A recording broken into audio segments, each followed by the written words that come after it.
What's up, everybody? Welcome here to Pop Culture Philosophers. Welcome, in fact, to Horrorfest 2025. Here on PCP Movie Night, we are right in the middle of October, so you know we got to do it right. We got to do it real, and we're going to the well of Hammer horror films. And tonight, we're talking about The Curse of Frankenstein, the first full-on Hammer horror film, filmed in color, starring Peter Cushing, Christopher Lee. British horror does not exist. Peter Cushing and Christopher Lee's careers do not exist in the way that we know and love them today without this film right here, The Curse of Frankenstein. 1957, it was a huge smash hit. It had a lot of sequels, including The Revenge of Frankenstein, then The Evil of Frankenstein, then Frankenstein Created Woman. A really, really great film right there. Then Frankenstein Must Be Destroyed. Then we've got The Horror of Frankenstein, which is the only one that doesn't star, I almost said Van Helsing, Peter Cushing. And then the finale was Frankenstein versus the Monster from Hell. Y'all, I'm so excited to talk about Curse of Frankenstein. I think it might be one of the absolute best Hammer horror films. We've already talked about Captain Kronos, Vampire Hunter. Last year, we talked about Curse of the Werewolf. I was waiting. I was like, let's get 2 Hammer films in, and then we're going to dive the fuck in to one of the best ones, and it's Curse of Frankenstein. Joining us with us tonight, we got a solid panel, including Brooks. What is up, my man? How you doing? Oh. You excited to talk about this movie? Let me guess. This was your first time watching this film. Yeah, technically. Like, I'd seen a bit of it from watching like an episode of Svengoolie like a couple of years ago, but I wasn't able to watch the whole thing. So yeah, this is my first time watching it all the way through. Hell yeah. Also joining us, and he's seen this, I think, a couple of times here and there, it's Jelani. What's up, homie? What's up, Station? Glad to be here. Glad to have you. Talk about some horror. You excited to talk about some Hammer horror tonight, man? I like Hammer horror, so yeah, we can talk about Hammer horror. You know, from the earliest days of Horrorfest, we always dive, every year we do a Universal horror movie, right? We do a Universal monster movie. And then a couple years ago, I was like, we got to start now integrating Hammer in with that. And you're right, we did Captain Kronos, I feel like Blade doesn't exist without Captain Kronos. He was the first weed-smoking vampire hunter that I can ever think of who slept with everybody that he could. So that was awesome. And then we did Curse of the Werewolf last year. But man, Curse of Frankenstein this year. And speaking of curses, how about the Curse of the Missing Link? How you doing, man? I half expected you to forget that you signed up for this show tonight. So. That would line up with my MO, but no, I'll just let my dogs out real quick. I just, for those who don't know, I'm coming over from Verno's. We just covered Jeepers Creepers for this Horrorfest. like a little circle in the middle of a black void. What'd you say, Brooks? This mirror's link look like just a little spinning circle in the middle of a black void. It's just you. I see him. That's you, brother. That's just you. I'll take it. That looks kind of cool. Oh, okay. But no, yeah. I did watch this one. And I will say Hammer films are interesting to me. Like I can't say that I necessarily love them, but I'm fascinated by them. I just find that whole genre so what I'm understanding is like, did the UK not have the rights to a lot of horror films, so they kind of created their own with the Hammer films? Well, so I think even at the time that they did this movie, which is 1957, Frankenstein is in public domain, right? But the Universal Frankenstein movie has certain iconic things that cannot be replicated by another studio. For instance, when it was found out that Hammer was going to make this movie, Universal straight up was like, all right, we're waiting. We're going to sue you. We're going to sue you. So it was told to the screenwriter, you can't use anything at all, whether a look, a plot point, a character interpretation. We can't do anything like the Universal one, right? What's funny is that once Hammer became huge because of this movie, Universal then decided to work with them and allowed them to have the full-on rights. That's why you'll notice in Evil of Frankenstein, the monster is able to have the flat head, They're able to use the big technology and all that kind of stuff. So at first, Universal's like, we're going to sue you if you make this movie. And then a few years later down the road, they're like, yo, we'll give you money to make these movies. So let's do it. Because basically what Hammer did was he got really popular doing remakes or reinterpretations, if you will, of Universal classics with more blood, color, and sometimes more boobage.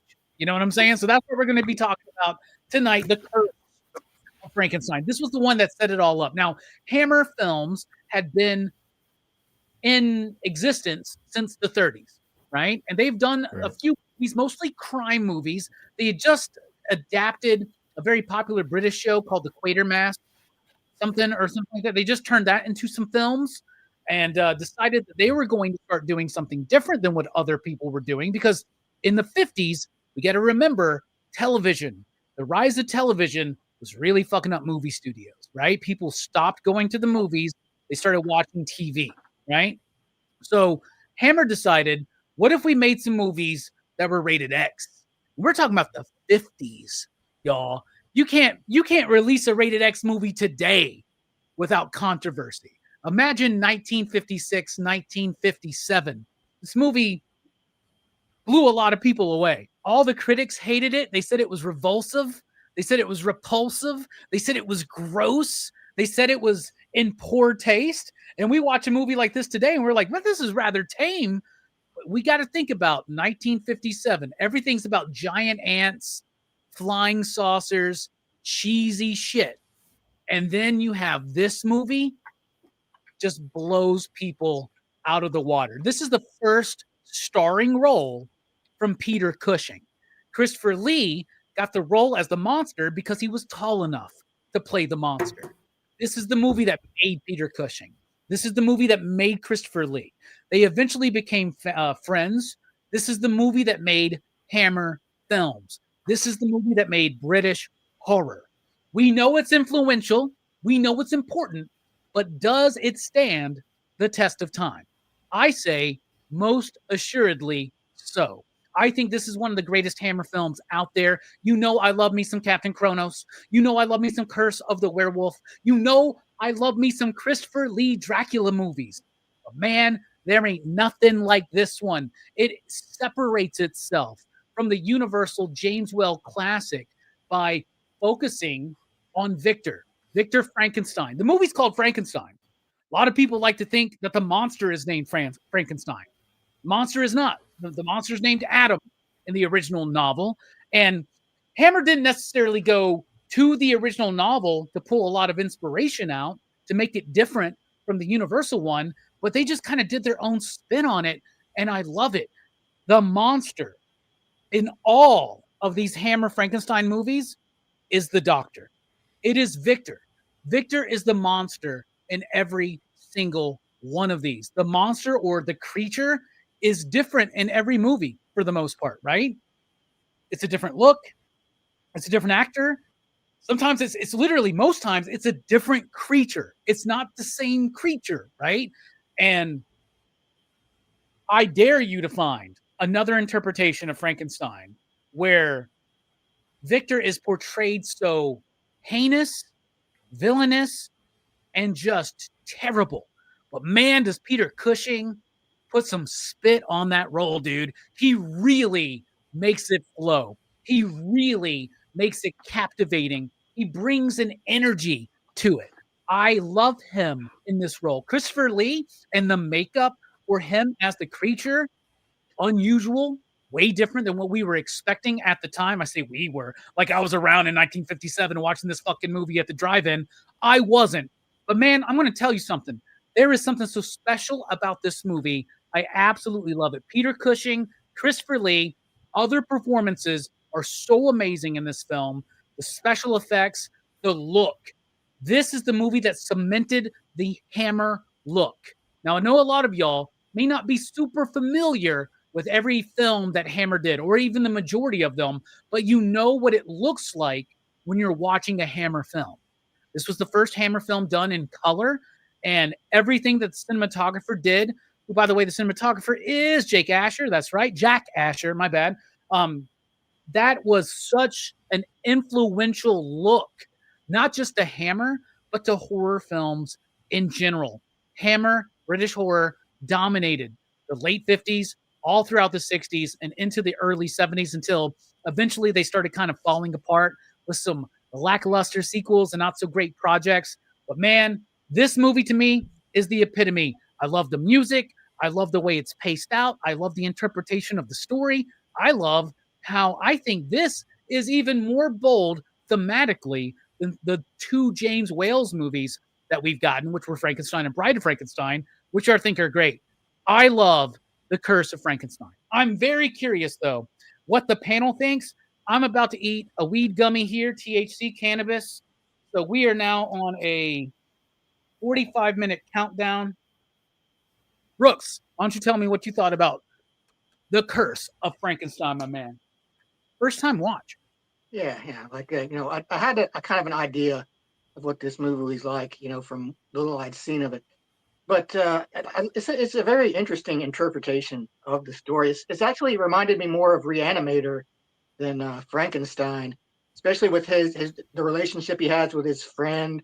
Like how Victor is like he's more Herbert West, I think, in this movie than any other Frankenstein I've ever seen in a movie.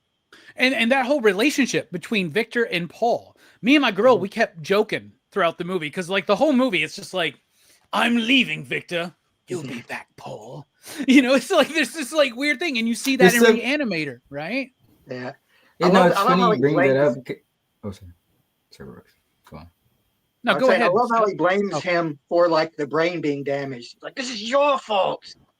Like this fucking, like, what a dick. He's such a dick. Victor blames Paul for everything, man. Yeah. It's on your head. What were you gonna say, Link? Oh no, I did pick up on like there's a deeper relationship between the two. Like even with like to Brooks' example, when he's like blaming everything on him, it's like dude created Frankenstein. Frankenstein's fucking unleashing havoc. Dude kills him, Frankenstein, and he's like, "You got great aim." Like I guess that was an insult, but I took it I would have taken it as a compliment. He's like, "Yeah, what do you expect me to do?" This creature was the dude's reaction was like, "What do you expect me to do?" Of course I had to take the shot. Like what? Like we're just gonna sit here and watch him Frankenstein kill shit. It was interesting. Dude, and think the last 4 movies you go watch, you got like giant ants, giant worms, flying saucers, big-headed aliens, and all of a sudden you get an eye shot like that and the blood just pouring out, and you're just like, what the hell? It's crazy, man. It's so far ahead of its time.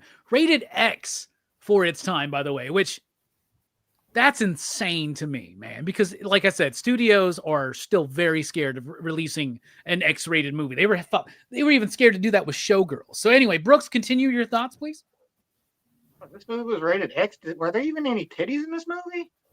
I think there were. No, but different standards back then for like, really? It's like the British. Don't the forget, British this movie came out rated 4 X. years before Psycho was the first movie to show a toilet. Okay, so like, wow, we're in a whole different era here. Okay. Yeah. But yeah, like this movie, it's like it definitely does focus more on Victor than it does the monster. The monster is kind of almost an afterthought, really, in the movie. It's just kind of a thing that he has to deal with. But yeah, it's like it is a fun movie to watch. Like it is definitely its own thing. But it has kind of like has traces of the original, like the original of the novel, and even a little bit, just a smidge of the Universal stuff in it. But I think that most of that's just because it's the same, it's set in the same time, and it's the same kind of idea. But yeah, it's definitely a unique Frankenstein movie. Like I'd be curious to see what the other Hammer movies, Frankenstein movies, are after watching this one, especially if Peter Cushing plays the Victor in all of them. Peter's in all of them as Victor, except for Horror of Frankenstein, which is the second to last one they did, which was a remake of this film, but with a more comedic twist. And it's not very okay. good. I was just gonna ask. So, not getting too far ahead, but based off the end of this film, are they all kind of like reimaginings, or like does he escape his fate in this one and their sequels? Oh no! You find out in Revenge of Frankenstein that priest that he's talking to throughout the entirety of this movie, he's telling his story to that priest. he sets the priest up to take his place to get killed. So the priest is the one who gets hung. Spoilers, but Victor survives, and it's actually the priest he fucking manipulates into getting hung. Because Victor's evil, dude. Victor's evil. He kills that dude in this movie, man. Hey, just take a look, take a step back. Watch out, doctor. And he like pushes his ass over, and you're just like, what? What? This is awesome. I love it. And all of the movies go that. Like, I would tell you guys, Frankenstein Created Woman is such a brilliant film. Martin Scorsese says that's one of the most brilliant films he's ever seen. So like, and Peter Cushing is baller in all of these movies. In fact, after they replaced him in Horror of Frankenstein, he comes back to do Frankenstein versus the Monster and the Monster from Hell, which is not a good movie, but man, Peter Cushing is amazing in it. He's fantastic. Okay. Delaney, you've seen this movie here and there. You're familiar with it. What'd you think about it on this watch? It's all right. No, it's really good. You're doing the Brooks bit, man. Shit. Yeah. You're welcome. But yeah, it's one of those films that I've seen twice. And I remember it in parts, and it reminded me when I was like, did I see this one? Are you sure? Because it's been a few years since I've seen it. But Peter Cushing is such an asshole that I was like, oh yeah, I've seen this one. I've definitely seen this one. And yeah, what about when chicks all like, I'm pregnant? And he's like, I'm pregnant. It's like, surely there's somebody else. Yeah, there's some guy that's down there that you've already slept with that made this baby with you. Even like a few scenes before, he's like, I can't wait I love making love to you right after Elizabeth being romantic as hell. Yeah. Wait, what's how's that song go? The Lil Jon song? Tell them what they want to hear. Tell them what they want to hear. What? That's exactly what they want to hear. It's wild, man. And like he's such a bastard. Like it's so refreshing to know that he's the monster. He is the mad scientist trope. He probably started that, John. He crazy. He's like, Paul's like, man, what we can do with this technology, we can like revolutionize like the health industry. We can save lives with this type. And he's like, nah, I just want to make a man. Yeah. No shit. He's like, oh yeah, bringing back the dead, big fucking deal, Paul. We can clear it. Who cares? Yeah. I can make a guy. I can make him how I want him and just put him out in the world. Who cares? He's got to. You destroyed this brain, Paul. Paul did destroy that brain though. But he knew that Victor killed that man. Like, let's go help that man. Oh, that motherfucker dead. It sucks. that old man. I was like, I felt bad for him. I was like, bro, you about to die. He's like, I want you to look at this painting. Look at this lame ass painting on my wall. Oh wait. That moment Victor goes, that scene. That moment Victor's like, you are the smartest man I've ever known. Yeah. I have to kill you. He starts measuring his fucking head and shit. You know what I'm saying? Yeah. He's like the Undertaker in those westerns. He's just like, He's measuring him up. Your brain will fit in this skull. It'll be perfect. Yeah. And Christopher Lee is amazing. I liked his makeup. I like how I liked that outfit he was wearing. How clean he was wearing that black outfit. Bro, I was like he reminded me of like Neo. Yeah, I was gonna say he looked groovy as hell, but it was like reminding me of like where'd you get the goddamn Matrix gear, man? You just disappear, you show up, all of a sudden he's like dodging bullets and shit. It was so clean. That trench coat was clean as fuck. He just looked so good to be so messy in the face. I was like, bruh. Yeah, I liked how he was killing. The killing in this movie, is all kind of off screen. You don't really see too much. They cut away. I hate the cutaway, but hey, the grandpa. I should have watched the grandpa die. I should have watched the kid die. I mean, you've seen it in Frankenstein. He threw a kid in a river. So, I mean, I'm expecting to see stuff like that. They do that scene in Evil of Frankenstein when they're able to, once Universal's made their deal and they can now use like Universal tropes and shit like that. So yeah, let's kill a kid. Okay. I love how they jumped to let's kill a kid. I love it. But, hell yeah, let's murder that thing. But it's a good movie. My experiences with it have always been positive. It's never boring. It gets right to the point, and I like the characters, and I like the music, except for the first like 5 minutes of this movie. The fucking bell, oh my god, dong, dong, my bruh, dong, dong. For me, it was the trigger sound for me was when they turn on their fucking machine, when they were making the formula, I guess, or they cut on something, and I was like, Jesus Christ, you couldn't have found like a better soundbite or something. I don't know what they used or created a better. Yeah, their sound design was just wild, but the music itself is fantastic. I know we're gonna talk about this stuff, but getting into all of these things, it's a decent film. It's a very decent film. I like it. Hell yeah, it's directed by Terrence Fisher. Of course, did a bunch of other Frankenstein movies, including The Revenge of Frankenstein. He did Curse of the Werewolf. He did their version of Phantom of the Opera. He did Horror of Dracula with Christopher Lee. He did The Mummy with Christopher Lee. And I think Peter Cushing was in that as well. He did The Hound of the Baskervilles, which also has Christopher Lee and Peter Cushing. So Terrence Fisher was like their go-to guy, man. And this movie is a big statement on why. What about you, Link? First time watch? What'd you think about Curse of Frankenstein, man? It was, yes. It was a first time watch. Once again, I'm fascinated with like the Hammer films. Like they're not amazing, but I don't know why I'm so drawn to the like. I guess because there's so much working against them initially that they came out and made their own thing, and it's like it's so fun to a lot of people. What I found interesting about this film is like, or I guess like I'm seeing a lot of like horror films. It's like, it's not so much like the horror they rely on. It's like the interpersonal relationships between the characters. Like even with Victor in this one, he's a bastard, through and through.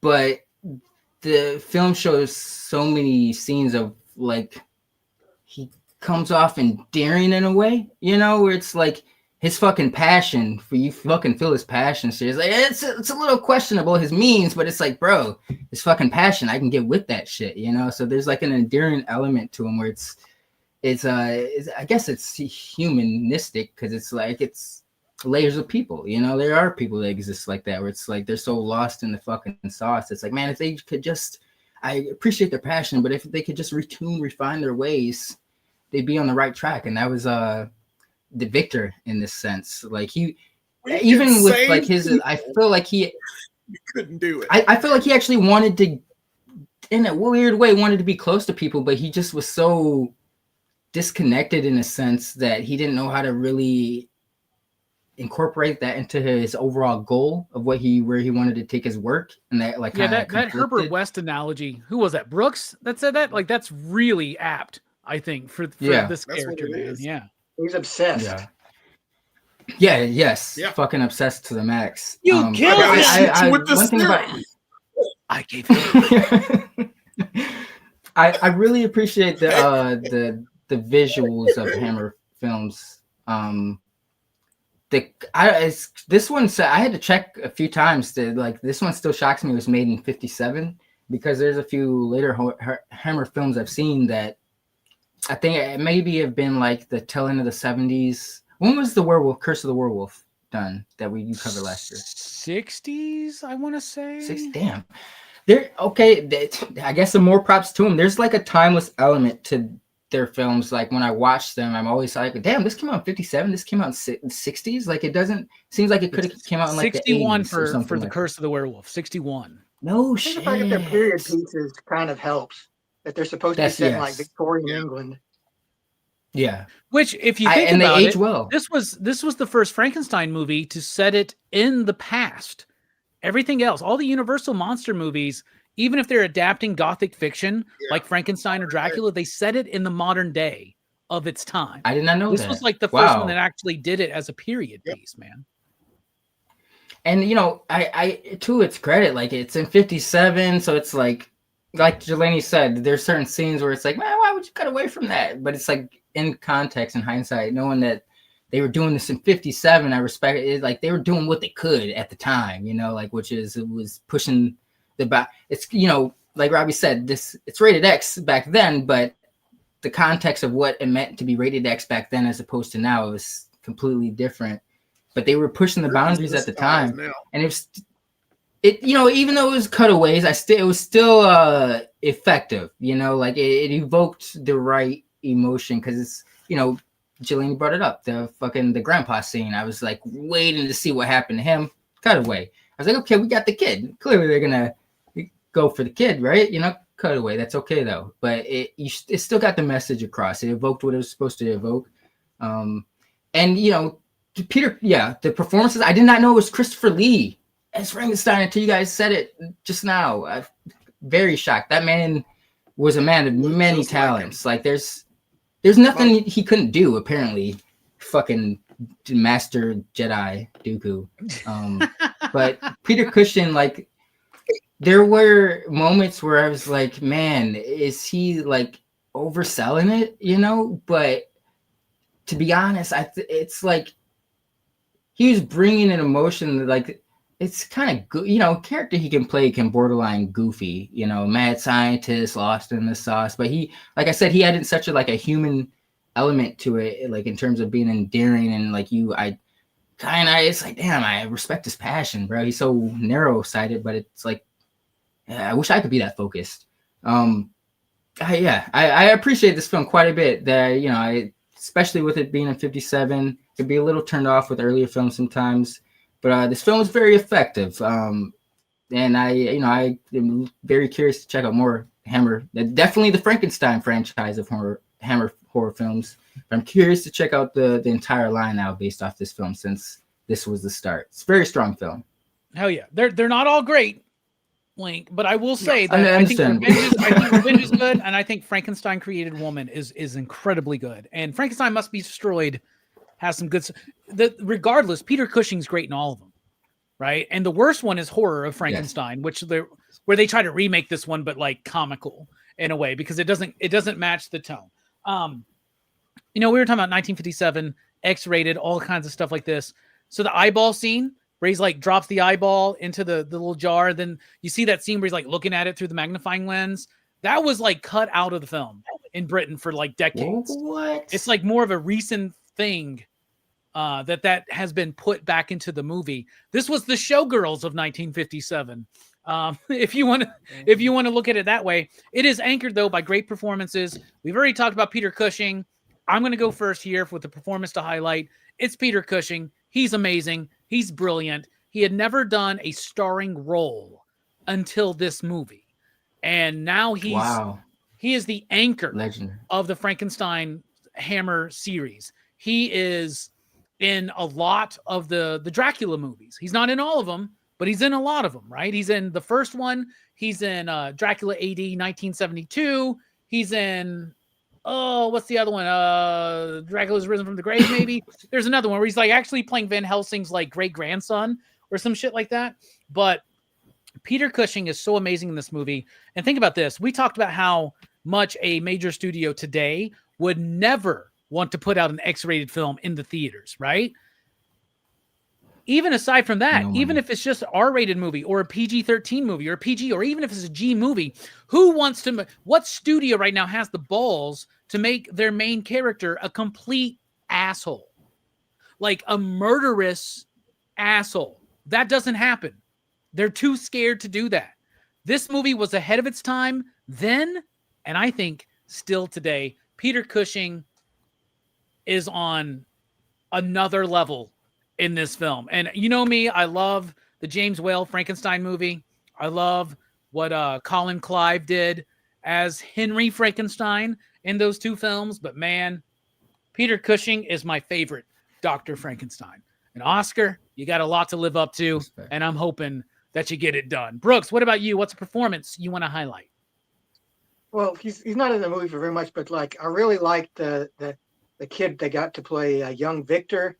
It's like it really sets up like who Victor is going to be, because like he acts like a little adult, like despite the fact that I guess he's like his parents had just died, so he's like inheriting, and like but he's like he's taking care of everything, like how he talks to his aunt, like, oh yeah, she'll be taken care of, like he just doesn't, like you can already tell like this kid doesn't care, like he just like, and it's like it sets up this idea that he's like he's obsessed with this idea of being like an intellectual and being smart. I think like he'd probably have been, he's probably on the spectrum at least a little bit, because like he's just so obsessive, and like it's just he's weird got some Rain Man tendencies. Is that what you're saying, bro?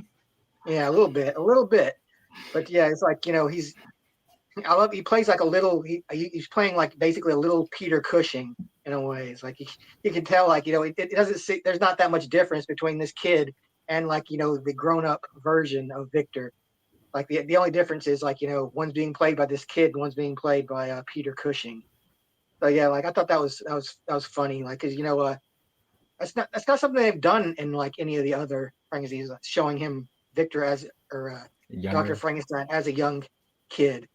Because like in the book, he's like he starts out as a college student, so like he's a young man, but he's not like super young. But in this one, they kind of go back even further and like show that his obsession with science and like pushing boundaries goes back to even like further back than it did in the book. So yeah, like seeing the origin of like fun, Batman. Pretty fun performance, I think. Yeah, Melvin Hayes is the name of the young man who plays young Victor. And he was coached in his performance by Peter Cushing. Peter made sure to be there on set to teach him how he would walk and how he would syncopate his dialogue. So, I mean, but it's perfect. It's perfect, right? Like it's 100% perfect. What about you? Was amazing. I just want to say on that pick real quick, a great pick, but the look of him kind of I don't know why I was reminded of the dude playing as a kid in Burial Grounds, just very ever so faintly. Like he was a better actor than him, but I guess it's like in terms of like the teenage actor or kid actor was trying to impersonate Peter Cushing, where it's like that I guess that's the element I was picking up on, where it's like or the reverse of that, where in Burial Ground it's a grown man trying to impersonate a kid. It's like he did it better in this movie, clearly, but I was like, for some reason I was getting like Burial Ground. Do you know the character I'm talking about, Robbie? The one that was obsessed with like his own mom's. Yeah, you're talking about the little dude who's like a 27-year-old who still looked like a kid. Yeah.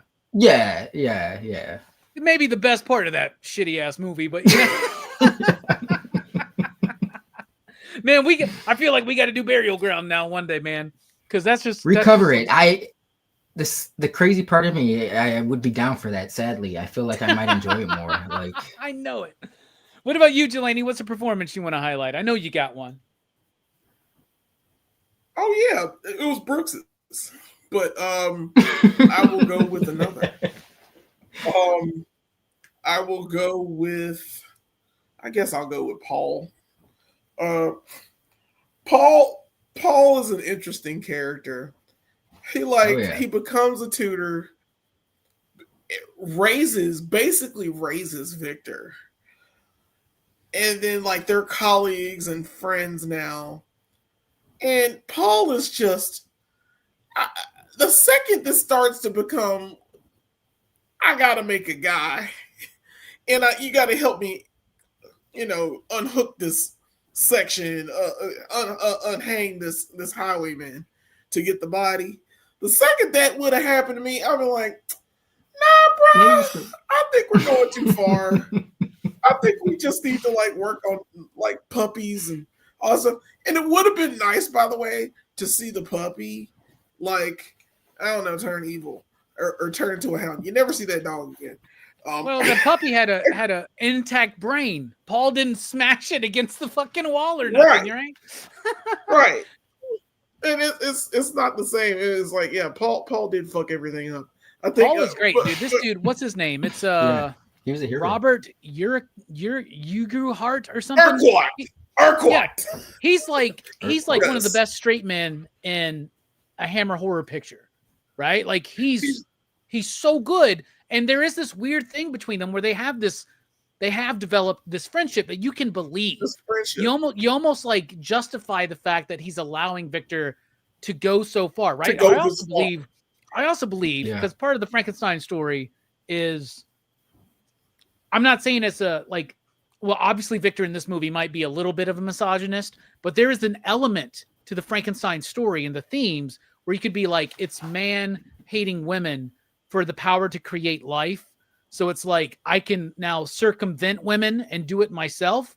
So with that theme in my mind, there is an interpretation of this movie where I think Paul and Victor might have been, like sword fighting. You know what I'm saying? I think they were. There was that subtext there, definitely. Like even I brought up earlier, like be back, Paul. Them caressing each other in certain scenes, like when he got choked out by Frankenstein initially, and he checks on him, like Victor's like, he's like, Victor, are you okay? And Victor's like, yes, but he's like rubbing his hand, bro. Like, and don't get me wrong, like he just came back from the fucking dead or being choked out, so how you react is up to you. There's no determination for that. Well, we all but like I do think there was getting choked. You know what I'm saying, man? So let's go. Yeah. You're just checking his pulse. That's how they did it back then. Yeah. Let me check your pulse, my man. Go ahead, Jelani. I'm sorry. Oh no, it's fine. And that's all I want to say. I mean, Paul was that dude for a while, and plus he took Elizabeth. He got the girl. That feels like that was this whole point all along, right? What about Elizabeth? My cousin? I don't give a shit about my cousin, Paul. And he's like, I like how he goes this scene at the end where Victor's like, tell them that the story is true. And he's like, and he looks away and his hands are behind his back and he's like, no. You gotta tell him. It's like, no. And this is the funny part. It does sound like he made up the whole story. He could have just made up the whole story. It's nonsense. There's a man, and that man fell in my vat of acid, and so we can't prove it. I brought a man to life using spare parts. He shot my fiance on accident, and this monster who fell into a vat of acid, and now we can't find him. So now, did Victor really? Did he really shoot the fiance on accident? It seemed like he didn't give a fuck about where he was aiming it for. To be honest, I think he was just shooting. Yeah, he didn't care. He didn't give a fuck. It's like hit something. But I'll take Paul. I might as well. Because my favorite character was young Paul's Frankenstein. great, dude. Paul is great, dude. Like, if you look at the Universal Frankenstein, right? There's the other guy there who's like crushing on Elizabeth, who's trying to like calm Henry in those movies. They changed the name from Victor to Henry because it sounded more American, I guess. But like that relationship is not like this. There's no Frankenstein movie that has Victor with a male relationship like this. I'm not even talking about the sexual stuff or the subtext that possibly be read into it. Have a friend. Yeah, Fritz in the first one. Yeah, he does, right? And Fritz is not Fritz. Yeah, as much as we love Dwight Fry, Fritz is not the dude, man. He's not a good wingman. He is not. You know what I'm saying? And then your boy and Bride, your favorite character, Bride. Pretorius, dude, like the Hammer Victor, Peter Cushing's Victor is a little bit like Henry and Pretorius from the universe. It's like mixed together, at the same time, right? Yep. Except he's not making tiny people. But yes, that's one of my favorite bits in all these movies. And I love his like, what is it? He said, "This man thought that he was so self-righteous, so we made him a priest or something like that. We made him a bishop or something like that." I love that shit, man. Such good stuff. And Frankenstein lends itself to being social commentary throughout the centuries. Y'all think about that. That's crazy. We talk all the time about like Shakespeare's so brilliant because Shakespeare stuff can be like reinterpreted in any era, any setting, and it works. Well, the Frankenstein story is kind of like that too. What about you, Link? What's a performance you want to highlight? We've gone through some big ones. but there's some ones left. Yeah, all excellent picks.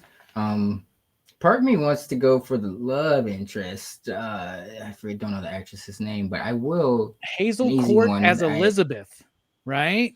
Elizabeth. Hazel Court is the her actress, by the way. Real quick, Hazel Court was in Mask of the Red Death and The Raven, the Vincent Price movies. She's awesome in those movies. Oh, she's basically like the 1950s and early 60s screen queen, right? If you will. Like it's awesome. Okay. She's great. Yeah, there's something to her. Where it's I don't know how to quite put it into words, but she didn't seem such a damsel in distress, if that's the term I'm going for. But shout out to her. But I'll go with Peter Cushing, just because of the fact that I didn't realize it was him until you guys told me on the stream, and there was something very different about Frankenstein. You mean Christopher Lee, the monster? Christopher Lee, yeah, my bad. He was he was groovy. There's nothing that man really couldn't do, apparently. So tonight you were like, you telling me that's fucking Count Dooku? That's Saruman right there? That's essentially, that man, there's nothing he couldn't do. You gotta respect that. He didn't even need words for a lot of his roles. I feel like we just covered a Hammer vampire film a few months ago, Blood Splatter Chatter. You did Prince of Darkness. Yeah, you did Prince of Darkness. Yeah, he's playing. Yeah. Doesn't even really have it. He doesn't need lines. The man was that impactful that he needs no lines or few lines, and he can still make an iconic performance. There's some. Yeah, he's got some gravitas. There's some to that man. Shout out to Count Dooku. Rest in peace, Christopher Lee. I'll go with him. Yeah, for sure. Rest in peace, him and Peter Cushing. So amazing.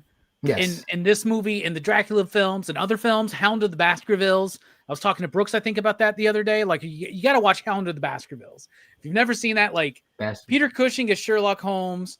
Christopher Priest is Mr. Baskerville. It's such a great film. They worked so well together. They became really close friends. They really did. And so we know they both did a lot of Hammer films together. And their different styles and the way they approached the subject matter is so cool. You can actually find scans of their individual scripts where they wrote notes, right? Peter Cushing's scripts are filled with notes in the margins, referencing character bits, referencing other performances, doing all this, doing that. There's Bible verses there. There's things that Peter Cushing's scripts for Hammer films especially look like a very devoted pastor's wide margin Bible. It's just like written all over. Christopher Lee, you look at his script, his notes go, absurd. Dracula would never say that. Ridiculous. Like he literally cut lines and refused to say certain lines. He was like, I refuse. Maybe that's why he doesn't speak much in Prince of Darkness. There might be something to that. I won't say that. My character. But I would encourage anybody, go look it up. Go look up Peter Cushing's notes on Hammer scripts and then go look up Christopher Lee's. They are really funny. Now let's talk about the style and structure. The style of this movie is amazing. In 1957, we hadn't seen anything like this. The use of color. There was I wish I knew what it was exactly. There was something about the color process. It's not Technicolor. It's nothing like that. Remember, at this time, a lot of movies are still being produced in black and white, right? Right. Psycho, which is 1961, which a lot of us like to think of as one of the first American films to really push some boundaries. This is before that. And we're talking about Britain, y'all. Like, British censors compared to American censors, especially at the time, were ridiculous. Like they were like, no. They were like, hell no. Like, video nasty. They were just like, banned, all that kind of shit, right? The style of this movie, the way it looks, the cinematography by, I think it's Jack Asher. Yeah, Jack Asher, who was the cinematographer for so many, him and his brother, for so many Hammer horror films. This literally defines the look of Hammer horror films. The movie is also like an hour and 20 minutes. It's like 5 minutes longer than the Universal Frankenstein with Boris Karloff and Colin Clive, directed by James Whale, but it feels way more extravagant. It feels way more like ambitious and wide in scope. And dude, the special effects, Christopher Lee's makeup, scary looking dude, man. And dude, Jelani, you're right. When he puts on that goddamn Neo jacket, that dude looks so goddamn pimp. I remember just being like, when I was watching this, I was like, where did you fucking get that jacket? Like, that jacket's pimp, man. That petticoat with the buttons and everything, and it's just like so slim on him. And dude looks like, so good. He wore that, like he chose that outfit somewhere in that room was that outfit. He grabbed that, and that monster picked it up and said, "Yeah, I can pull this off." Hell yeah! So I love the special effects. He didn't dress him. He didn't dress him. Victor he dressed himself. We're just that's one of those missing scenes. So I love the visual look of the movie. I love the special effects of the movie. I love the way the movie is structured with the script and how tight it is. And it's a movie that doesn't really go too far with exposition. There's exposition there, but it's more about the performances. It's more about the vibe and the look. And the movie honors the films that came before, like Frankenstein, Bride of Frankenstein in particular. And here's the funny thing. One of James Whale's one of Peter Cushing's first film roles was in a James Whale film back in the day. How crazy is that? Of course, this was his first starring film. It's tight. It gets in, it gets out, it gets the job done. It doesn't waste any fucking space or time, in my opinion. Brooks, what do you think about the style and structure? Oh yeah, like I love the style of this movie. Like it is very much like the Hammer style, and like it works. I think it works particularly well in this movie. Like the sets are great, like the costumes are great. Like it has that Victorian feel to it. It feels even the laboratory where they can't do any of the Universal stuff. They can't do any of the electronic stuff, but they make it work, man. Yeah, it feels more like the book in a way. How in the book he was more doing like alchemy and stuff like that, rather than like modern science. So it feels kind of like more like that, like like him and Paul are doing like kind of some almost borderline mystical stuff. Yes, with it. Yeah. So like it's like like I said, it's a very different style from like the Universal ones. Which is a good thing, because it's like it's a good thing because they didn't get sued, and it stands out, right? Yeah, it's a Hammer movie. I think that's the most succinct way to put it. What do you think about those effects? Yes, like the makeup on the monster. Yeah, like good effects too. Like especially for the time. Like even nowadays, like all our fancy TVs, it still looks pretty damn good. And it's another one of those takes you back to that bygone era when artists used to like make these kind of effects and would like slave away for hours to make these movies like look as good as they did, and like and most of the time people didn't even appreciate it back then. Like critics would be like, oh, gross, disgusting, but now we're like, yeah, man. Shit's dope. This is art. Now we're like more. I want to see guts hanging out. I want to see somebody puking up all of their guts, literally. Let's go. What about you, Jelani? Style and structure. What do you think? Yeah, the movie's radically short, so I like that portion.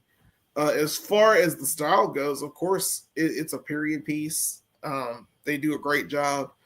Of course, the creature himself is dressed slick.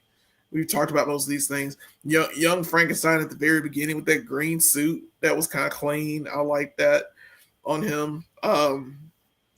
Velvet. I even like the maid's uniform. She even had a good outfit. So they all pulled it together. Even Elizabeth. Oh yeah, Elizabeth and them shoulders. I know them shoulders were like too risque for British sensibilities, but I was like, them shoulders. That she wore some good dresses. But yeah, finally turned set of ankles. Yes. Ooh, them ankles. Woo! Don't like 10, 15 years later, Hammer's all like tits, butts. Like, what do we got to do? Like, do it. There's some cleavage in there. We got it.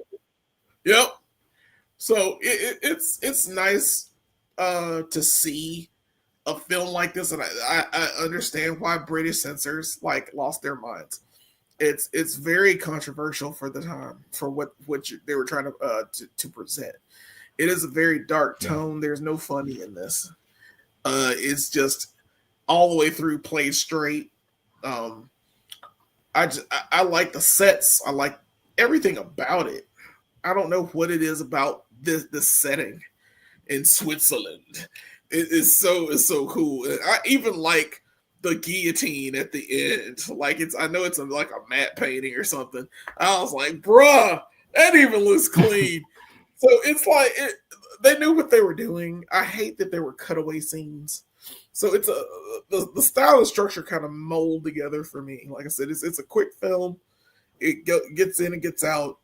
It's stylish while it's this short.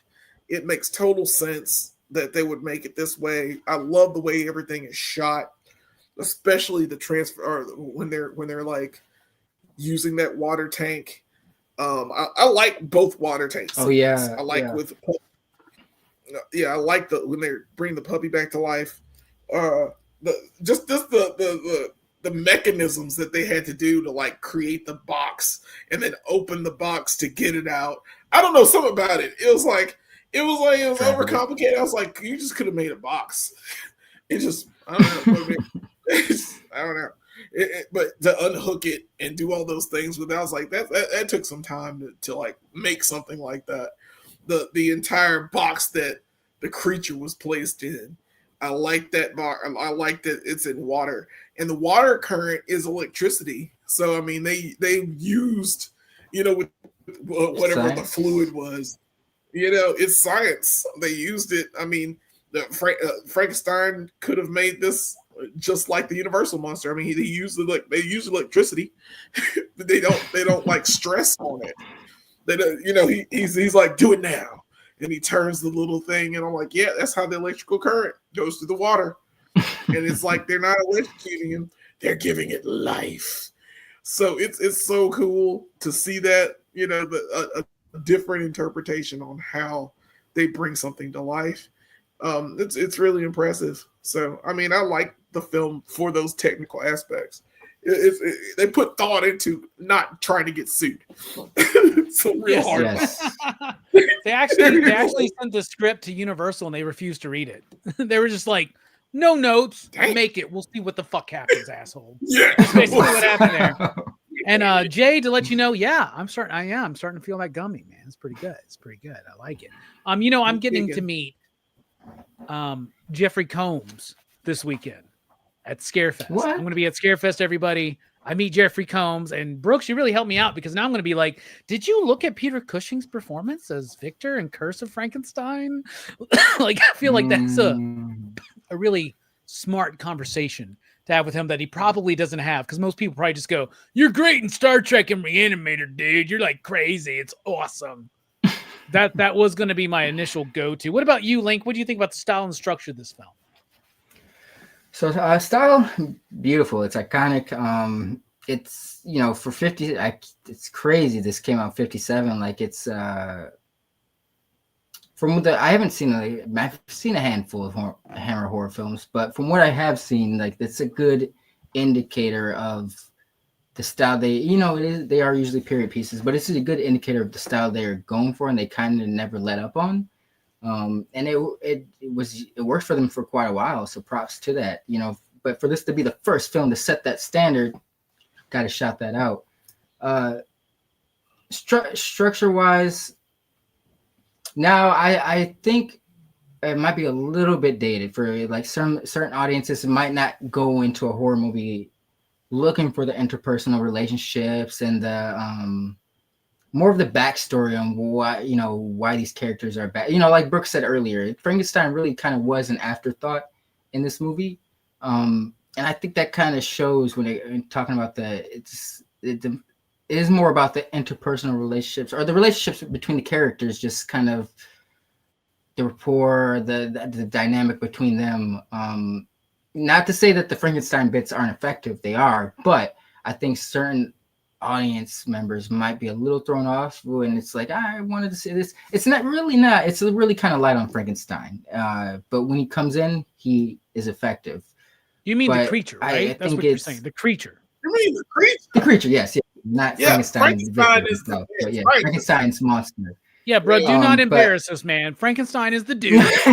I know the difference. But yes, Frankenstein's It's just creature's monster. monster is, You're right. he's but I don't think that takes away from much of the film, but I think that will slightly throw off certain audience goers looking for more of like a creature feature. But still, it shows you the bastard behind the monster. Where if you can stick it out for that, you got a cool film ahead of you. Yeah, for sure, man. And another thing I want to say is, like, we talked about how, like, if you look at 50s American horror cinema, we're talking about like giant ants, giant aliens, flying saucers, shit like that. Also, if we talk about what they were doing with these classic monsters, I was a teenage Frankenstein. I was a teenage werewolf, Right. Michael Landon. You know what I'm saying? We're getting into really cheesy, Goofy, like, yeah. drive-in kind of movies, and to put a level of respect on the subject yeah. material that they did on this one just really elevates it for me. Oh my God, did they invent elevated horror? Shit. Unfortunately, elevated horror was invented when horror first was invented. That being said, now it's time to talk about the music. James Bernard did the music for this film. He also had done work already for Hammer. He did Quatermass 2, X the Unknown. He did this one, and then right afterwards, he did Horror of Dracula, Kiss of the Vampire, Dracula Prince of Darkness, Plague of the Zombies. That's a really great fucking Hammer film that nobody ever talks about. Did more Draculas, more Frankensteins. He did The Legend of the Seven Golden Vampires, Hound of the Baskervilles. He was the sound of Hammer films. Now, a lot of us compare these Hammer films to the Universal films because they kind of feel like updates. They're like 20 years later, they're remaking some of these movies, basically, right? Like we said, with more cleavage, with more blood, and now with color, but also elevated musical scores, right? The original Dracula had no music at all. No music in Todd Browning's Dracula with Bela Lugosi. No music. Maybe Swan Lake at the very fucking beginning. All right. Then you got Frankenstein, which had like royalty-free music didn't exist necessarily, I guess, at the time, but it was all like stock music. It was just like music that was made for other things that they were able to fit in. Bride of Frankenstein is one of the first Universal monster movies that has a dedicated score with different themes for different characters, right? And so I think that the work that was done on Bride of Frankenstein, and obviously other films, had over that 20-year period, right? Or 25-year period. I guess it's 22 years. Bride of Frankenstein's like, what, 1935? This is 1957. So yeah, 22 years. A lot of other film composers had really developed what the film score was going to be and how it needs to be more than just music you can fit in. It needs to be something that's actually like speaks to the scene. Designed for this movie, composed and thought of and conceived. And dude, the score in this movie is great. It sounds very classic. It's big. It's like, boom, boom. But dude, this dude even does a better job when he does Horror of Dracula, like the next year or two, right? Because he's got this theme for Dracula that works, that they use throughout. And everybody who composed a Hammer horror movie and everybody who composed a film score for horror films in the late 50s and all throughout most of the 60s kind of pick up on what even Bernard Herrmann on Psycho, I think, is influenced by this movie. The score today, we can look at it and be like, well, this just sounds like your typical gothic horror film score. Yeah, the reason why it sounds like the typical gothic horror film score is because this pretty much created it in a way, right? And using the ideas and the tropes that were already set up and then really refining them. The music to me in this movie is splendid. The only thing that would make it better is if it was like 80s synth. Because y'all know me, know how much I love that shit, but this was impossible. This movie can't be that far ahead of its time. What do you think about the music, Brooks? Oh, like yeah, I thought it was a good score. Like like you said, I thought it does seem very like a typical kind of score that would go with a movie like this. But like yeah, I understand that this is probably one of the earliest movies to actually have that kind of score, and it works really good. It's dramatic. It adds that kind of dramatic gravitas that the movie needs. So yeah, like while it doesn't like having watched a lot of the movies in the kind of monster movies in this kind of vein, like it doesn't seem that exceptional, but it kind of is in a way because it is like probably one of the earlier like examples of this kind of score, and it works really well. Hell yeah. What about you, Jelani? What do you think about the music? Yeah, I mean, I like the music. It's very bombastic. It's out there. It's dramatic. It tells the story it needs to tell for this movie. It does really well. I'm just going back to the sound design. I can't stand parts of the sound design. It just hurts me. I don't know why that freaking bell. I don't know what it was. I don't know if I was in the right mood or if I wasn't high enough. I have no clue. I was just like not prepared for 20 minutes of bong. Bro, next time you gotta try some of these, man. You gotta try some of these next time. Yeah, man. You just wait. Apparently so. I will hit that up. But yeah, I don't know why it was pissing me off, but I was like, this should end by now, right? I know you're walking through the thing to see Victor. Is that priest? And I'm like, yeah, this should be over by now. Stop it. I don't know. The last 2 times I saw this movie, it didn't bother as much as this time. But yeah, it sounds good. It sounds good. Other than that sound design, and now that I think about it, Link, that the noise for that machine is kind of messed up too. You are right. It took me a while to like think about that. Yeah. I was like, yeah, that's kind of wrong. Particular about that sound. Yeah, you got to work on. We gotta have more waves in film. There's got to be a lot more waves. A lot of people like to credit Bernard Herrmann for his score on Psycho, for being like the first use of strings in a film score that's not romantic.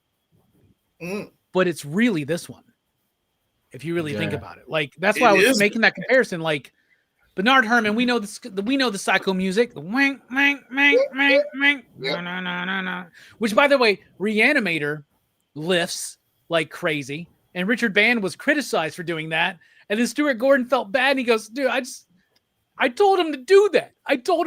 Right?" But a lot of it has its composition basis in this film. Link, what do you think about the music? I think it was very theatrical, but I think it Brooks or Delaney, I'm high, so one of you two said it earlier, but it complements the acting going on. It gets the mood across. And the fact that, once again, I didn't know that this was kind of like the blueprint for a lot of Gothic opera sounding film or, scores in later films. I got to give it more credit. It's once again, this is 57. This movie is aged quite well. It being a period piece might be indicative of that. But I don't know. I'm just very shocked. I'm like, man, this was 57. Like that's before my mom was born, like I just find that to be old as shit. So it ages well. All aspects about it. No shit. I remember my grandma. So my grandma would have been like 25 when this movie came out. I remember asking her about this movie and other Hammer films and other music. I would always ask my grandmother about music and movies, and she was just like, "Oh, I never saw that, never listened to that." And I'm just like, "What?" He's surprised. But Jelani and Brooks knew my grandma, so she didn't give a shit about movies or fucking music.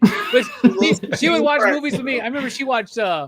I remember one time she watched Sweeney Todd with me and my sister Cindy, and she just goes, "I don't know why y'all watch this filthy movie." Yep. So she probably wouldn't have handled Curse of Frankenstein too well either.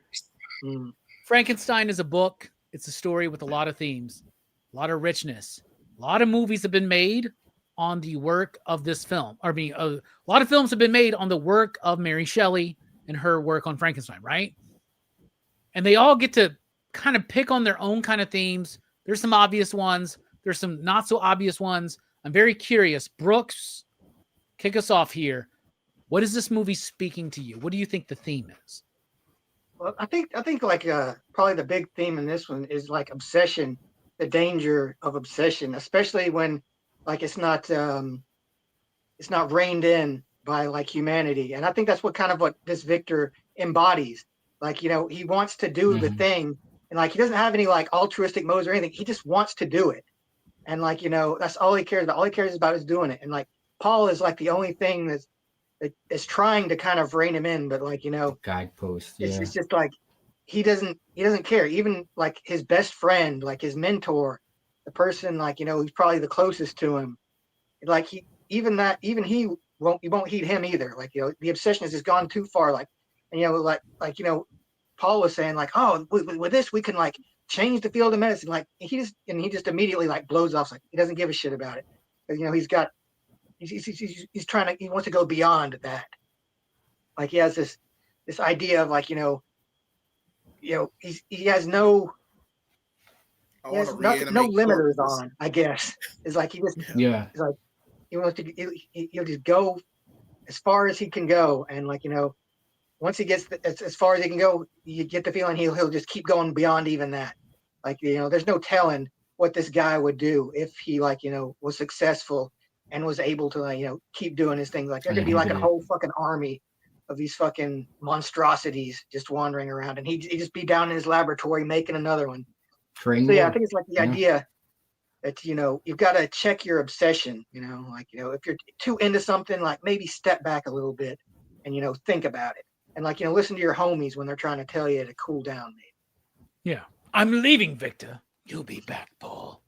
That was the whole movie, dude. It was hilarious, man. I had so much fun with that. But you're right, man. I like that. What about you, Jelani? What's this movie speaking to you? I agree with Brooks. It's the God complex. What would we do if we had the power to create life, and to create life that has already been taken? It's like finding that there is no God but you. To find out that nothing will stop you, nothing can stop you. But, you know, like Brooks says, to check your friends and make sure that they're okay. You know, especially by the guys. Way, Mike wants to make sure y'all okay. Mike wants to know, like, y'all good here on the show panel? Everybody good? We're good. Yeah, we're good. Mike, we're good, man. We're good.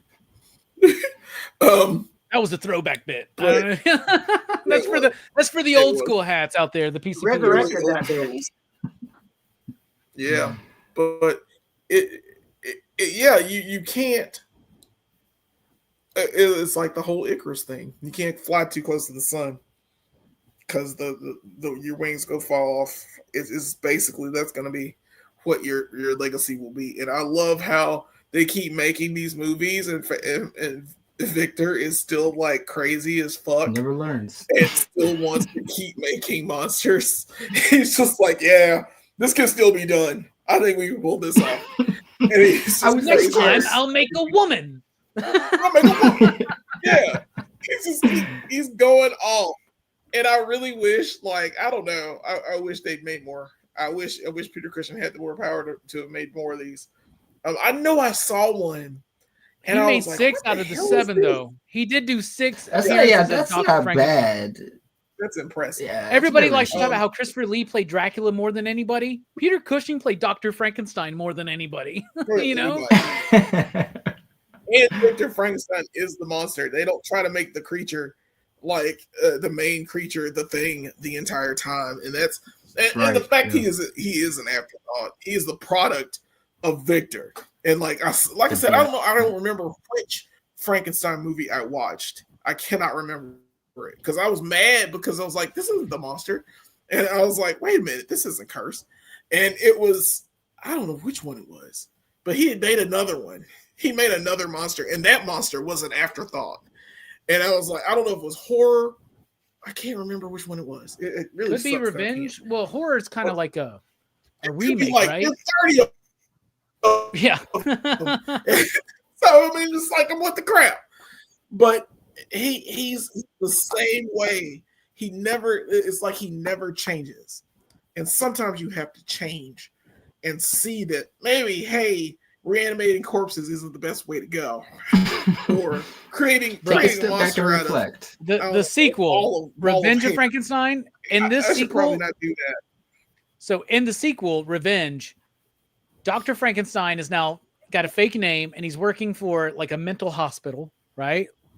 And he's taking body parts off. He's taking body parts off of his patients to like make his monster. That's right. Like, to make him like somebody wakes up, they got no That's arms. what it was.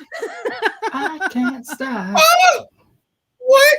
That's exactly the one I was thinking about. Okay, because I saw that one, I was like, "What the hell is this? This is a Frankenstein." Why is it a mental hospital taking people's body parts? That's the one. You're crazy. Great movie, too. And at the end of the movie, the mental patients revolt against him, and so good, as they should. He gets slight spoilers. He gets mobbed and brought to near death in that movie, and he has his assistant make a new body for him and put his brain in the new body, and that's where we go a little bit forward. Just like some of the Universal monster movies, though, the sequels, they're not clean. You know, like this movie leads into this movie. This movie leads into this movie. Like Revenge comes right after this, right? But then afterwards, they're just like, who cares? They just want the kids just want another Frankenstein picture. Let's give it to them, right? Wait a minute. Oh yeah, great thoughts, Jelani. I really like that. What about you, Link? We got Brooks and we got Jelani already elevating this film. Decades before A24 even shows up, bro. Like A24 is not even here. Stanley Kubrick's not even ahead of its time. Yet. What the fuck? What do you think, man? What's this movie speaking? Just a riff off of what Jelani and Brooks were laying down. It is that the pursuit of your goal. You know, like be careful how much you want your goal. You know, the people you step on in pursuit of that goal. You know, the ending scene where it's like he's speaking to Paul or whatever. He's like, tell them this isn't what it was. You know, he's like, Paul's like, motherfucker, I tried to tell you this is what the situation was long ago. You didn't want to hear it. So it's like, don't come, you know, don't have your hands out now that you're ready to accept it. So it's like, you know, if you're, I don't think Victor was really ready for the ramifications. I mean, maybe he was. But maybe he wasn't, because he wouldn't have been pleading to Paul, who Paul tried to, you know, was trying to tell him many times before. Don't go that route, my man. You know, just be careful. You know, you're really ready for all that comes with the pursuit of your goal. So obsession, essentially, what Brooks was speaking of. I like that. I love it. Obsession, playing God, all these kind of things. Y'all are all right on the money. The only thing I'll add is this. To me, this movie's about ignoring your own faults and misunderstanding your abilities. So what do I mean by that? It's exactly what you guys were saying. First of all, Victor's not doing this for humanity's sake. Paul's the one who says, dude, we can bring people back from the dead. We may have just cured disease. Victor doesn't give a fuck. That's not enough of an elevated status for him. I have to create life. And that's the thing with Victor in the novel, in some of the film adaptations, including this one, but like, it's not good enough for Victor to be a great scientist. He wants to be God. And he overestimates his ability to be God. Because here's something that I think is so subtle. It's not subtle, but it is subtle with the extravagance of the rest of the film. Victor does not bring this monster to life. Do y'all remember what brings this monster to life? A random lightning strike hits the laboratory and it brings the monster to life. So here's the thing. Victor did not bring life to this creature. Chance. An act of God did. Oh, shit. So he's even overestimating and misunderstanding his own abilities. He is able to take this technology and change the medical history of mankind. But that's not good enough. He wants to create life from scratch. Victor, you can't do it. Because even he's not growing this monster from a cell and upwards, right? He is stitching together dead parts and he wants to give it life. But he, in this movie, is not the one who gives it life. It is an act of God who gives the creature life in this. And what does the creature do? First thing, tries to kill Victor. Creative, yeah. So I think that's fucking, this movie is all about hubris, right? We go too far, but we also misunderstand and overestimate our own abilities at the same time, ignoring our own faults. Why does this happen to Victor? If Victor was a good person, maybe God or the universe or whatever the hell you want to call it allows it to happen in a better way. But that's not what happens here, because Victor does not understand the monster that he is. He literally kills for his goals in this movie, right? Is he intentionally trying to shoot Elizabeth at the end? I don't know, maybe. But he doesn't care if he does or not. Yeah. Because that's his whole point. Yep. The goal or else. But at the same time, he doesn't understand, dude, you're not the one who did the goal. Like, we get to see that because he just leaves, comes back, the monster's alive. He's like, look what I did. You know, like, bro, you didn't even turn your shit on, man. Like, what the fuck is wrong with you, man? In the Universal one, Henry does all that shit. Fritz is there, all this electricity. The thing goes up, the storm's there. Boom, boom, boom, boom, boom. It's like Ben Franklin and the kite. You know, it's like that kind of a thing. Yeah. But in this one, it's an act of God. It's an act of nature. It's just something random that happens that a man takes credit for. Overestimates his own abilities and then is brought to ruin because of it. Pretty crazy. The only thing I would have done differently in this movie is I would have had more of an effect on the community. That's what we get in the Universal Monsters Frankenstein, where the monster affects the community, and then because that's a big fucking difference. And a lot of the Frankenstein movies, they're like, yeah, Victor's trying to play God, he's doing this, he creates life, he's trying to do that, but he learns his lesson, and maybe he's like trying to be the good guy, and it's the monster is the creature and the representation of all that evil, and now it's separate. He's changed his mind, now he's fighting and hunting the monster. That's what happens in Universal, right? Not here, bro. This is way more like the actual source material. This is about a dude who overestimated his abilities and came to ruin because of it, and held back the process of science for who knows how long, right?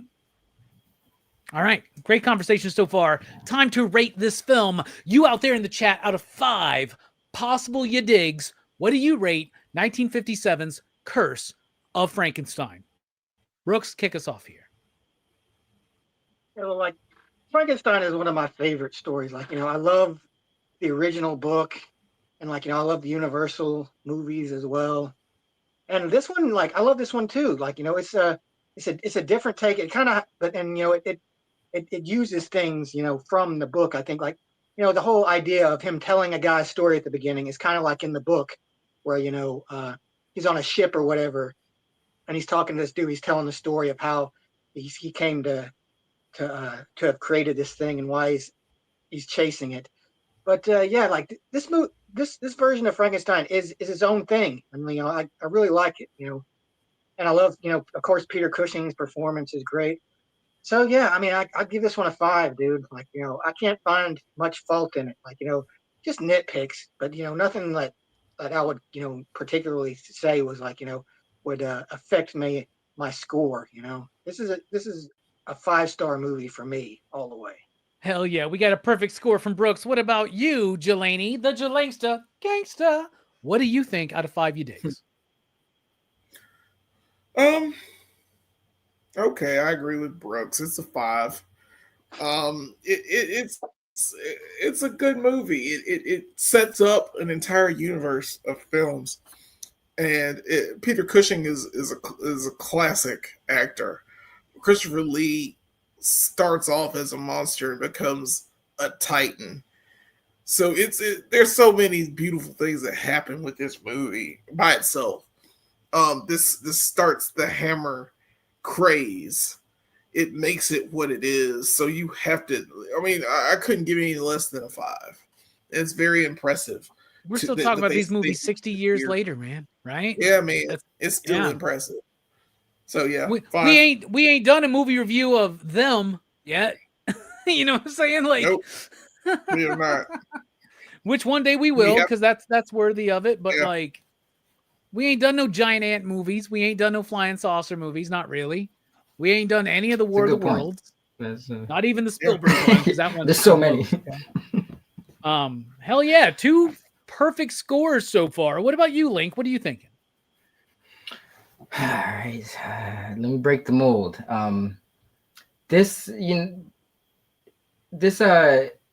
So going into this film, just based off of my first watch, still trying to, I'm still doing my research on Hammer films. But I was leaning like a 3.75, 3.69 for the show. But because of some of the facts I learned from this show and the conversation we've had that has informed me on some questions I had after finishing this movie, I'll bump it up to a very solid 4 with room for improvement upon multiple watches.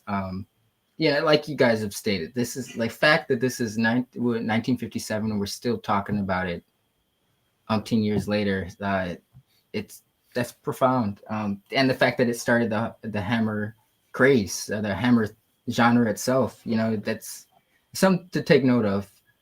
You got fucking just legends, Peter Cushing and Christopher Lee. Once again, the fact that Christopher Lee's in this and has no dialogue. I love how you did not know until we started the show. You were like, I don't.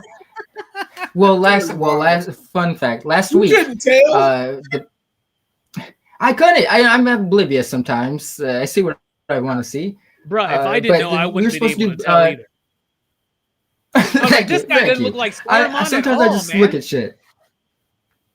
No, but just classic iconic performances that kind of, I don't want to say, I didn't necessarily jumpstart these gentlemen's careers, but they definitely gave them a start, and these guys went on to be icons. So, once again, something to take note of.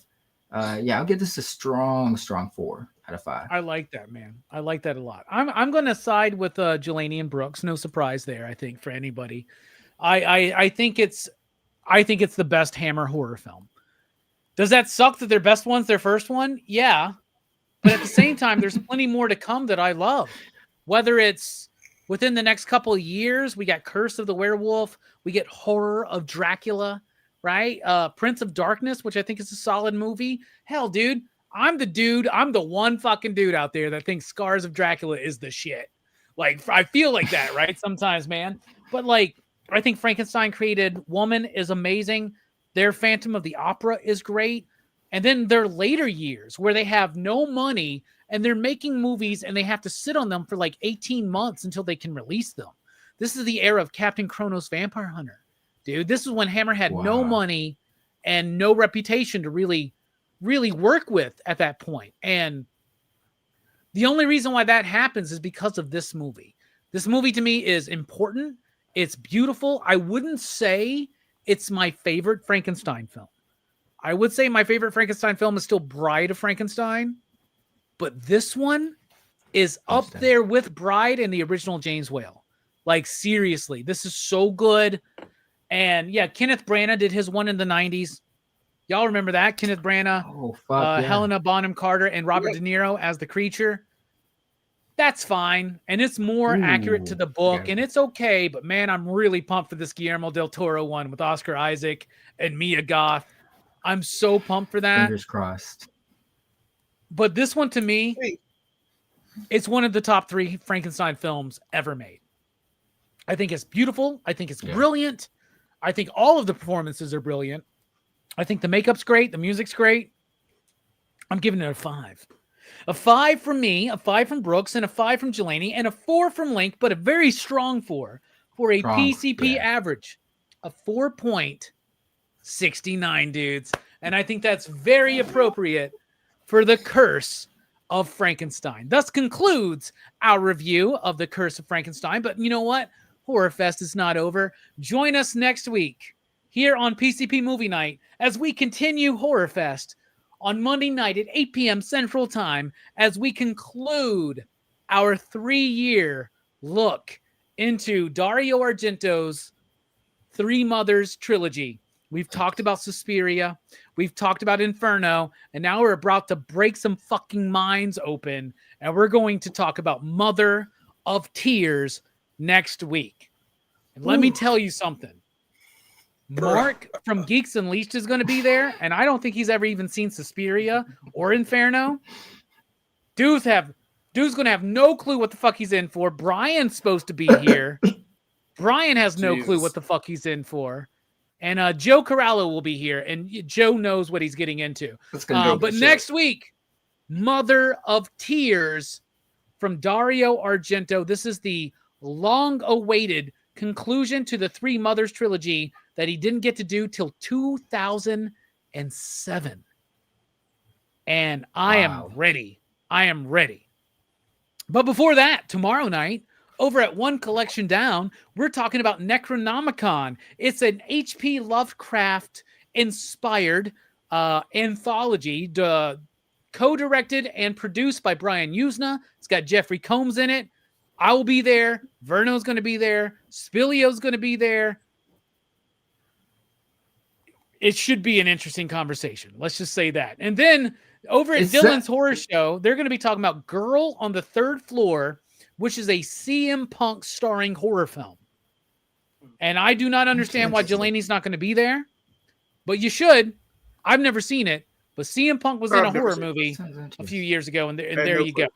And then Thursday night, over at Blood Splatter Chatter, they're talking about The Howling, and Verno and the crew are also doing some trivia, so that's going to be super cool. So we got a great lineup for Horrorfest to continue this week. Tomorrow night, Necronomicon on One Collection Down. Gotta check that one out. I think on Wednesday night is when Dylan's doing Girl on the Third Floor, and then Thursday night, The Howling and some trivia over at Blood Splatter Chatter. But next week, here to talk about Mother of Tears, I'm going to look up where it's streaming. Yo, has it been like that all season of Horrorfest so far, where it's like Monday through Thursday, you got some Horrorfest coverage?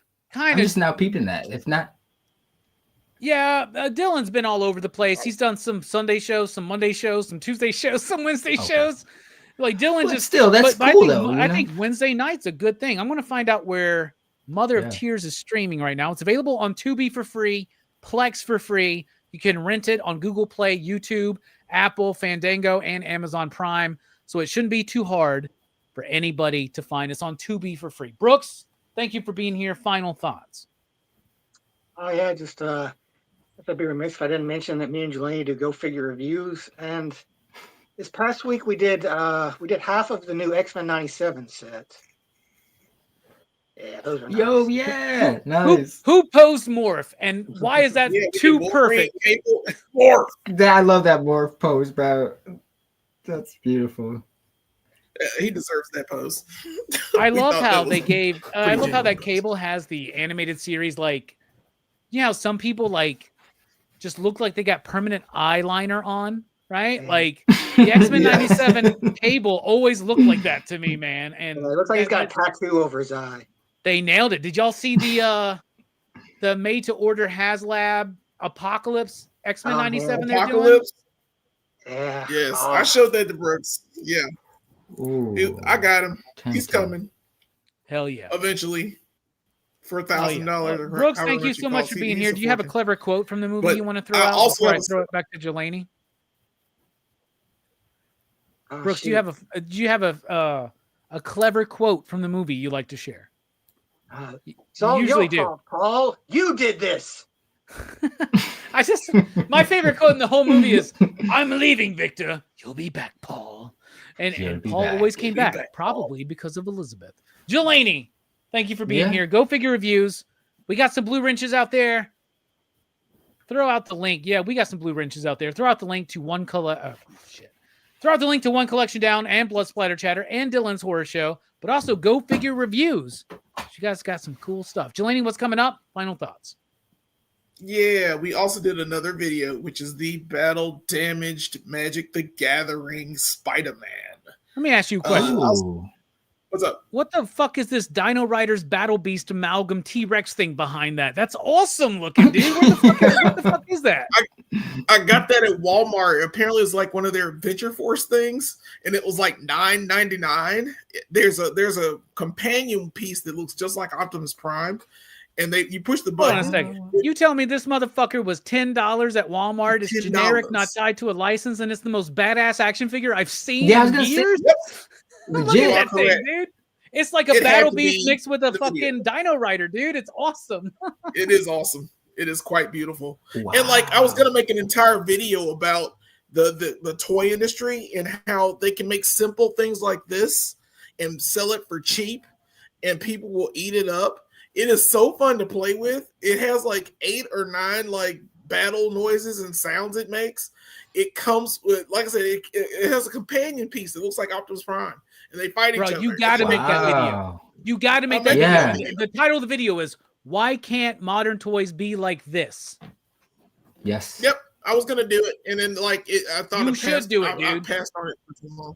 Oh, it's Do gonna it. be done. Do it, because I'd be It shall be interested. done. You know- Like, as soon as I Yeah. see this, I'm like, what the fuck is that, dude? That's badass, man. Yeah, I was like, Yeah. I want. Does that come in a I will double show you- pack? I will Like, show I you would. both of them. It's completely separate from the Spider-Man figure link.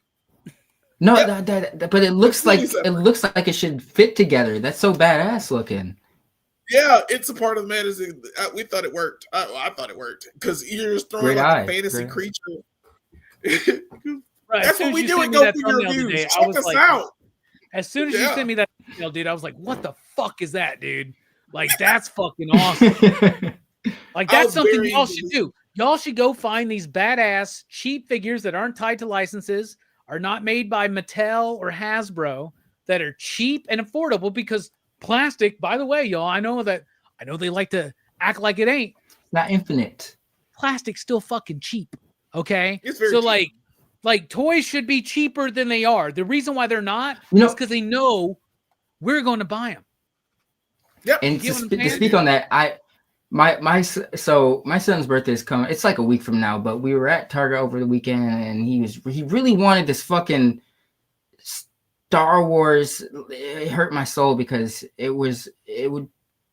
for what it costs, it did not warrant for what it costs. I mean, I'm sitting there looking at the toy. Oddly enough, I did grab the animated series Wolverine because there's the only one on the shelf, and I was like, you know what?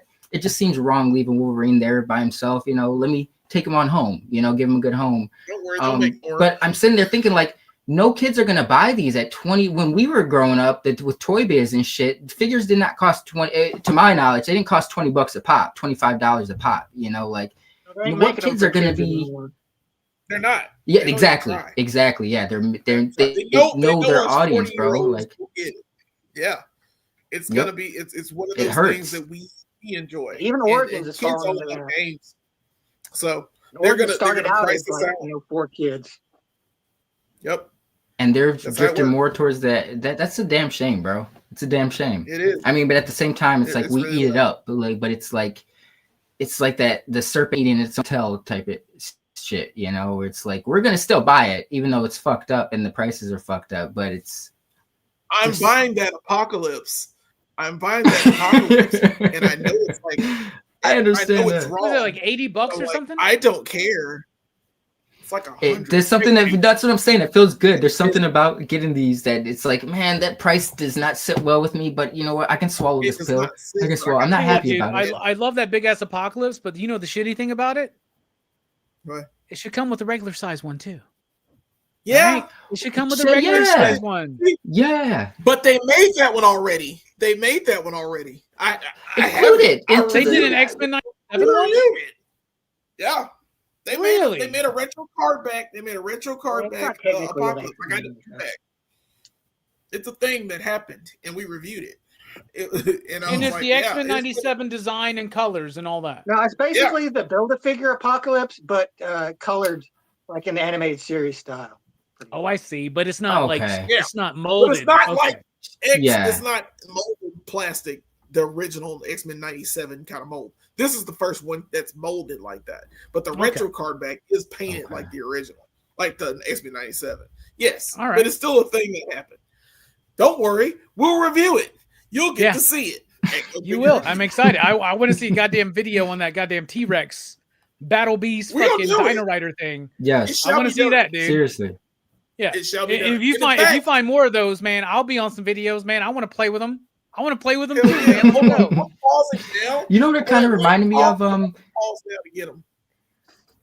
It kind of reminded me of the I forget what they're called, but it's like the gecko with the backwards hat and the skates and the triceratops, the orange triceratops. Mondo Gecko was that guy, right? Mondo Gecko. Yeah, right? they kind of remind me of those guys a little bit. Hell yeah. Link, thank you for being here. Thank you for jumping on. You filled in on a few of these things here lately. So final thoughts and what you got coming up. You're going to be there for the Howling, right?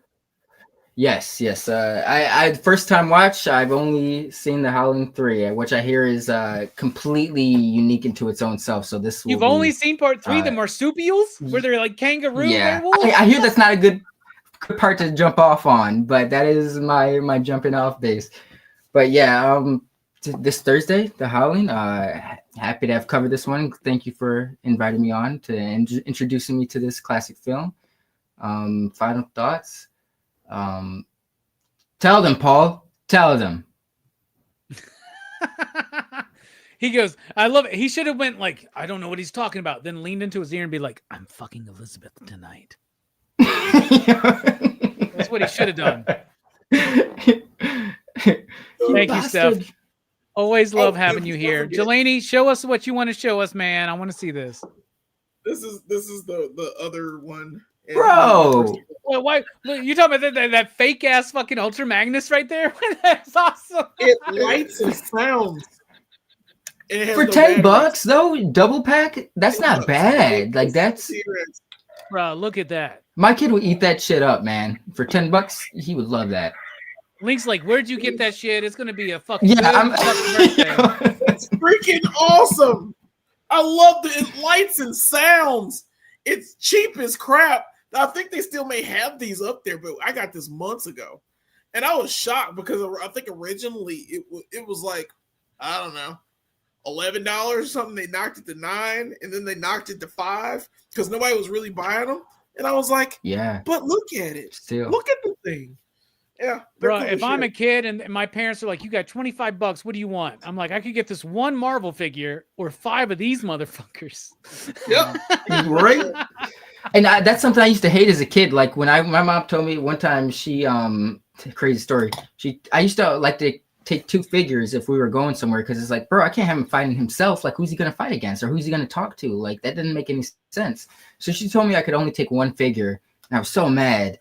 And I'm like, I'm grabbing my figure, and I slammed my closet, and somehow my finger got caught in the closet, and I had to go to. I still have the scar on my finger to this day, but I had to go to the hospital and get like a finger splint, and my flesh was hanging out of it. But it's her fault, essentially, it's my mom's fault for not letting me take 2 toys. If she would have just let me take 2 toys, no hospital visit. You are right about that. Yeah, your mom is like Paul. You did this, mother. All right, go check out Go Figure Reviews. Go check out One Collection Down tomorrow night as we talk about Necronomicon. Dylan this week is talking about The Girl on the Third Floor. Thursday night is Blood Splatter Cheddar, The Howling. And the next week, be back here for Mother of Tears. It's available for free on Plex and on Tubi. We are dipping out. We love you. For my final thoughts, I'm leaving, Victor. You'll be back, Paul. You'll be back. I love that shit.